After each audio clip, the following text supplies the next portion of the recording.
papasok tayo rito sa lugar na mangunguha tayo ng palapa na nyog. Sayang yung gas kasi. Yung mga palapa na nyog rito walang kumukuha.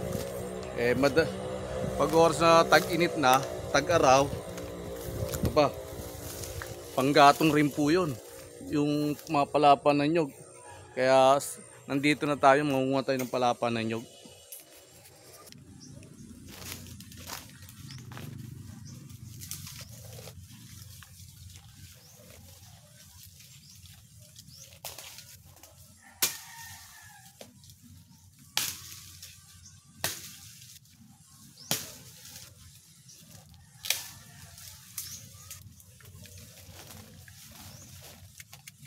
Panggatong rin po ito sa araw-araw.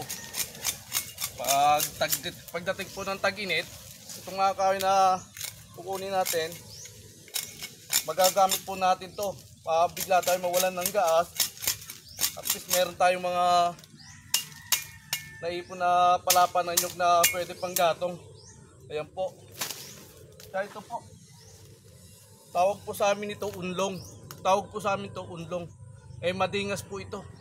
Pag ito'y natuyo at ay panggatong sa niluluto, napakadingas po.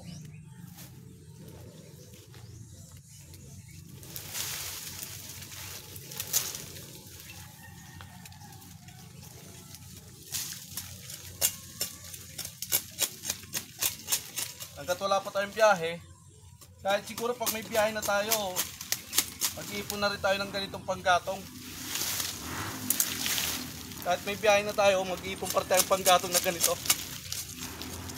Para pag magluluto sa labas, o maubusan nga, sabi ko nga, maubusan ng gas, magamit natin.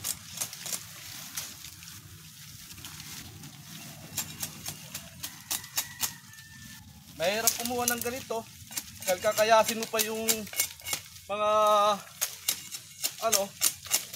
yung mga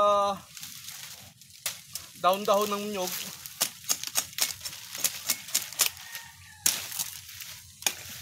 Yan. Meron na tayong dalawa. Punin na natin to. Magdadagdag pa tayo sa iba. Napakarami pong palapa ng nyog nito.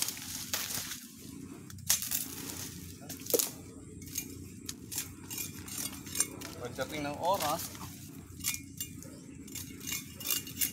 magagamit natin to.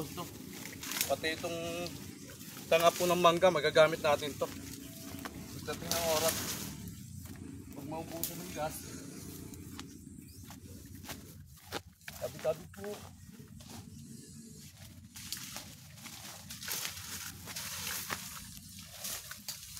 Napakaraming palapa ng nyog rito.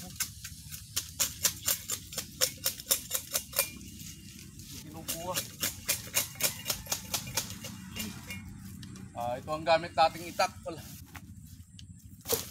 Wala kasi yung itak kaya ito ang ginagamit ko. Marami pa rito makukuha. At kukunin natin lahat sila para meron tayong panggatong pagdating ng tag-init na po. At mamumulot din tayo ng unlong. Yan. Sayang rin po kasi yan, nabubulok lang yung mga kahoy rito. Na ng nyog, palapa ng nyog, nabubulok lang o. Magagamit naman yung pangluto o panggatong sa mga lulutuin o sinaing. Kaya nakakapagod gawin, pero dapat gawin mo para hindi masayang yung lakas mo at magagamit mo pagdating ng tag-araw na rito sa Silangpok. Kaya maghanap pa tayo sa iba. Go na tayo. Alam, kailangan kabuhayan.